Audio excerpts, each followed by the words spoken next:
নমস্কার। বাংলা বলছি চ্যানেলে আপনাদের স্বাগত। আমি বিপ্লব। ভোটে অন্তর্ঘাতের আশঙ্কা, কলকাতার তৃণমূল কাউন্সিলরদের নিয়ে বৈঠক করলেন ফিরহাদ হাকিম। অর্থাৎ উত্তর কলকাতা এখন খবরের শিরোনামে, রাজনীতির খবরের শিরোনামে, কারণ সেখানে গত 2 মাস আগেও যে পরিস্থিতি ছিল, সুদীপ বন্দ্যোপাধ্যায় একদিকে, অন্যদিকে তৃণমূলের নেতা তাপস রায় এবং বর্তমান যিনি বিজেপিতে প্রার্থী উত্তর কলকাতার, সেই সময় দেখেছিলাম যে তাপস রায় এবং কুণাল ঘোষ সহ আরো বেশ কয়েকজন বিক্ষুব্ধ সুদীপের বিরুদ্ধে।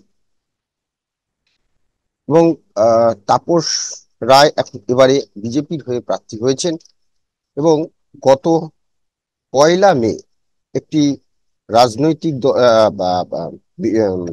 সামাজিক অনুষ্ঠানে তাপস রায়, তমগ্ন ঘোষ যিনি বিজেপির উত্তর কলকাতার সাংগঠনিক জেলার সভাপতি, সেই মঞ্চেই শেয়ার করেছিলেন, সেই মঞ্চেই উপস্থিত হয়েছিলেন কুণাল ঘোষ।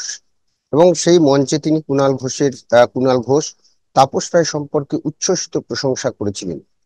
তারপরই তাকে দল সরিয়ে দেয়, তার রাজ্য সম্পাদকের পদ, মুখপাত্রের পদ থেকে সরিয়ে দেয়।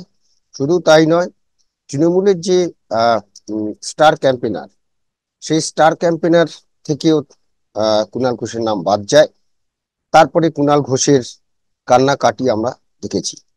এখন প্রশ্ন হলো, উত্তর কলকাতায় আহ যেভাবে প্রচারে নেমেছেন তাপস রায়, এবং তাতে কিন্তু শঙ্কা দেখছে তৃণমূল।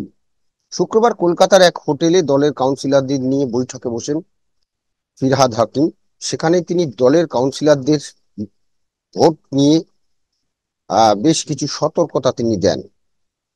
তিনি বলে দিয়েছেন যে দলের মধ্যে কোনো চোরা স্রোত বরদাস্ত করা হবে না। এবং সেখানে তিনি বলেছেন যে তাপসদার সঙ্গে আমাদের সম্পর্ক ভালো থাকতে পারে, কিন্তু তিনি যতদিন দলের মধ্যে ছিলেন ঠিক ছিল। এখন দলের বাইরে আছেন, অনুষ্ঠান বাড়িতে গেলে সৌজন্য দেখাবেন, কিন্তু ভোটের ময়দানে তার বিরুদ্ধে লড়তে হবে, সেখানে কোনো ছাড় নেই। তাপসটা এখন আমাদের দলগত শত্রু, ব্যক্তিগত স্তরে সৌজন্য অন্য জায়গায়, আজকে তিনি অন্য দলে, তাই রাজনৈতিক শত্রুর বিরুদ্ধে রাজনৈতিক ভাবেই লড়তে হবে, সেখানে কোনো কম্প্রোমাইজ নয়। মনে রাখতে হবে যে উত্তর কলকাতার তৃণমূল প্রার্থী সুদীপ বন্দ্যোপাধ্যায়, মমতাদি তাকে প্রার্থী করেছেন কাউন্সিলরদের, তাই তাকেই জয়ী করা উচিত। সুদীপ দা জয়ী হলে মমতাদির হাত শক্ত হবে, ব্যক্তিগত সমস্যা দূরে সরিয়ে মমতা বন্দ্যোপাধ্যায়ের জন্য লড়তে হবে। তাহলে বুঝলেন যে মেয়র ববি হাকিমকে এখন দায়িত্ব দেওয়া হয়েছে এই কলকাতা উত্তর কেন্দ্রের যে তৃণমূলের সমীকরণ, শুধুই বন্দ্যোপাধ্যায়ের সঙ্গে প্রায় যে কাউন্সিলররা, প্রায় উত্তর কলকাতায় দেখা গেছে যে প্রায় 58 থেকে 60টি ওয়ার্ড রয়েছে। এই 60টি ওয়ার্ডের মধ্যে প্রত্যেক ওয়ার্ডেই একটা অন্তর্দ্বন্দ্ব, চোরাস্রোত রয়েছে দলের মধ্যে। কাউন্সিলরদের সঙ্গে সুদীপ বন্দ্যোপাধ্যায় সাংসদ, তার গোষ্ঠী, এখানে গোষ্ঠীদ্বন্দ্ব প্রবল বিভিন্ন ওয়ার্ডে। আমরা দেখেছি কিছুদিন আগে মোনালিসা, তার আগে আরেক কাউন্সিলর তার বিরুদ্ধে ক্ষোভ প্রকাশ করছে। একের পর এক কাউন্সিলর কিন্তু সুদীপ বন্দ্যোপাধ্যায়ের সঙ্গে বনিবনা নেই বলা যায়। কিন্তু ভোটের বাজারে সবাইকে এক হয়ে কাজ করতে হবে। আর যদি 2019 সালে লোকসভা ভোটে দেখা যায় কলকাতা পুরসভার 144টি আসনের মধ্যে 50টি ওয়ার্ডে পিছিয়ে ছিল তৃণমূল, যার 3টিতে সিপিএম, এবং 47টি ওয়ার্ডে এগিয়ে ছিল বিজেপি। দক্ষিণ কলকাতায় 26টি ওয়ার্ডে এবং উত্তর কলকাতায় 21টি ওয়ার্ডে জয় পেয়েছিলেন বিজেপি প্রার্থীরা। এবার সেই ওয়ার্ডগুলিতে যাতে কোনোভাবেই বিরোধীরা এগোতে না পারে, সেই জন্য বিষয়টি নিশ্চিত করতে বলা হয়েছে তৃণমূল কাউন্সিলর। অর্থাৎ উত্তর কলকাতায়, এই যে আমি বলছিলাম 58 থেকে 60টি ওয়ার্ড, তার মধ্যে 21টি ওয়ার্ডে জয় পেয়েছিল বিজেপি প্রার্থীরা। অর্থাৎ প্রায় 40% ওয়ার্ডে আগের বারে বিজেপি প্রার্থী রাহুল সিনহা তিনি কিন্তু এগিয়েছিলেন। এবার ভয় এখানেই।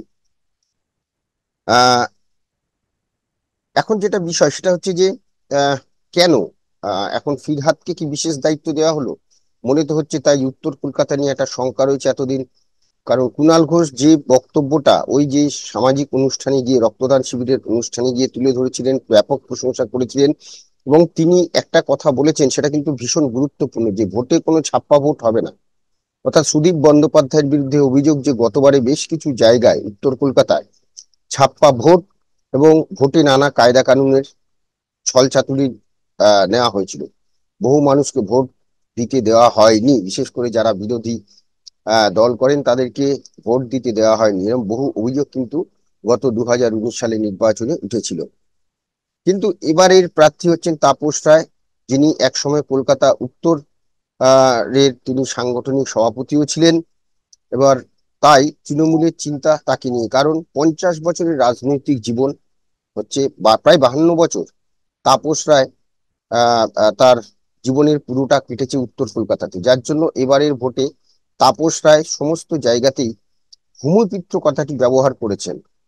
ভূমিপুত্র এই জন্য, তার বিরুদ্ধে যে দুই প্রার্থী প্রদীপ ভট্টাচার্য এবং আহ সুদীপ বন্দ্যোপাধ্যায় মূলত বহরমপুরের বাসিন্দা, তাই ছোটবেলা থেকে তাপস রায় এই উত্তর কলকাতাতেই তার বেড়ে ওঠা, এবং উত্তর কলকাতায় তার পড়াশোনা, উত্তর কলকাতাতেই তার রাজনীতির পাঠ।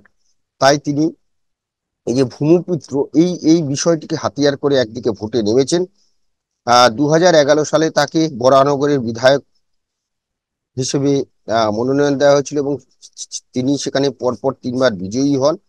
কিন্তু উত্তর কলকাতার সঙ্গে তার যে যোগাযোগ, কর্মীদের সঙ্গে তার যে যোগাযোগ, সেটা কিন্তু ছিন্ন হয়নি। এবং তিনি একসময় বিদ্যাসাগর থেকে বিধায়ক হয়েছিলেন। তিনি কলকাতা পুরসভার কাউন্সিলর ছিলেন।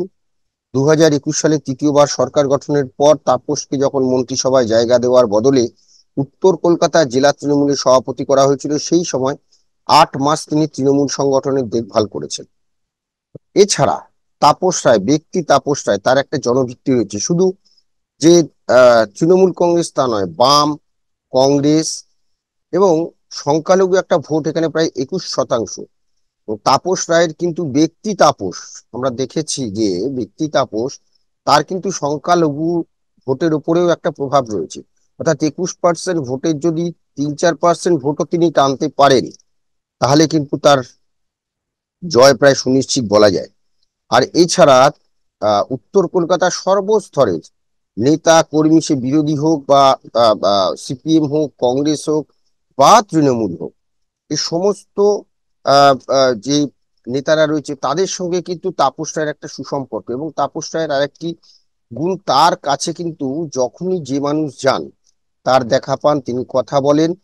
আর তাকে যদি কেউ ফোন করেন, তিনি হয়তো ফোন না ধরলেও তিনি পরের মুহূর্তে কিন্তু রিং ব্যাক, ফোনটা ব্যাক, মানে আবার ফোন ব্যাক করেন, রিং ব্যাক করে কথা বলেন। তো এইটা কিন্তু তাপস রায়ের যে একটা মানুষের সঙ্গে যে বলে না একটা যোগাযোগ, নারীর যোগাযোগ, সেই যোগাযোগটা কিন্তু মারাত্মক। এবং এটাতেই কি ভয় পাচ্ছে, অর্থাৎ তাপস রায়ের উত্তর কলকাতার যে জনভিত্তি, সেই জনভিত্তি, অর্থাৎ এই যে 58 থেকে 60 জন কাউন্সিলর, তার মধ্যে 21টা গত বছর এগিয়েই ছিল।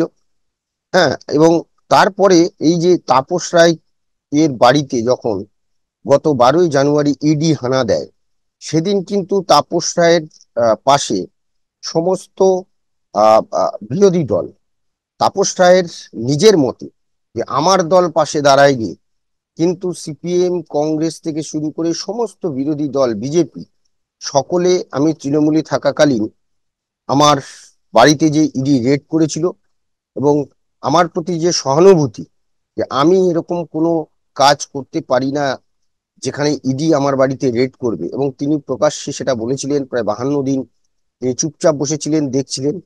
তার একটা অভিযোগ ছিল যে শেখ শাহজাহান নিয়ে মুখ্যমন্ত্রী মমতা বন্দ্যোপাধ্যায় বিবৃতি দেন, তার কাছে ইডি গেলে, কিন্তু তাপস রায়ের বাড়িতে ইডি গেলে তিনি সেই বিবৃতি দেন না। ববির বাড়িতে ইডি গেলে তিনি বিবৃতি দেন। ববির স্ত্রীর রান্নাঘর নিয়ে মমতা বন্দ্যোপাধ্যায় কথা বলেন, কিন্তু আমারও তো স্ত্রী রয়েছে, আমার স্ত্রীরও তো রান্নাঘর রয়েছে, কই?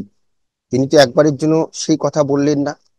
অর্থাৎ এই যে সহানুভূতি, এবং এইটার জন্যই যে তিনি দল ছেড়েছেন, এবং সুদীপ বন্দ্যোপাধ্যায় তার চরম শত্রু বলা যায়, রাজনৈতিক চরম শত্রু, তার জন্য তিনি দল ছেড়েছেন।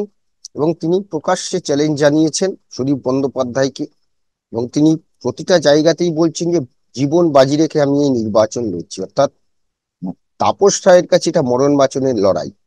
আর সেখানে যখন কুণাল ঘোষ গত 1 মে আহ রক্তদান শিবিরের মঞ্চে গিয়ে যখন তাপস রায়ের উচ্ছ্বসিত প্রশংসা করেছেন এবং বলেছেন মানুষ যাকে পারবে ভোট দেবে, কোনো রকম ছাপ্পা ভোট হবে না, এই যে কথাটি বলার মধ্যে দিয়ে কিন্তু অনেক কিছু কথা লুকিয়ে রয়েছে। অর্থাৎ বোঝাই গেছে যে তৃণমূলের একটা অংশ কিন্তু এবার সাবোতাজ করতে পারে, এবং সেই ভয় পেয়েই তড়িঘড়ি ববি হাকিম তিনি উত্তর কলকাতার যারা কাউন্সিলর তাদেরকে নির্দেশ দিচ্ছেন যে মমতা বন্দ্যোপাধ্যায়ের প্রার্থী সুদীপ বন্দ্যোপাধ্যায়, তাকে জয়ী করার জন্য কাজ করতে হবে।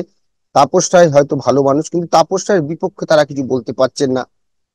তাপসরা ভালো মানুষ, তাপসদার সঙ্গে সামাজিক সম্পর্ক থাকবে, রাজনৈতিক লড়াইয়ে তিনি আমাদের শত্রু, তাই তাকে হারাতে হবে, তাকে পরাজিত করতে হবে, তার জন্য যা যা করতে হবে করতে হবে। যে প্রশ্ন হচ্ছে পারবেন কি? যতই মিটিং করুন আপনি কি পারবেন ওই ভোটের একটা দিন যদি বিক্ষুব্ধরা যেভাবে উত্তর কলকাতায় দিকে দিকে সমস্ত ওয়ার্ডেই বলা যায় যেভাবে বিক্ষুব্ধ তৃণমূল সুদীপ বন্দ্যোপাধ্যায়ের বিরুদ্ধে আহ কি বলবো যে ক্ষেপে রয়েছে বলবো নাকি, যাই হোক দলের যে অন্তর্দ্বন্দ্ব রয়েছে সেই অন্তর্দ্বন্দ্ব মেটাতে পারবেন তো? প্রশ্ন কিন্তু এটাই। ববি হাকিম কি পারবেন এই উত্তর কলকাতার যে আসন সেই আসন পুনরুদ্ধার করতে?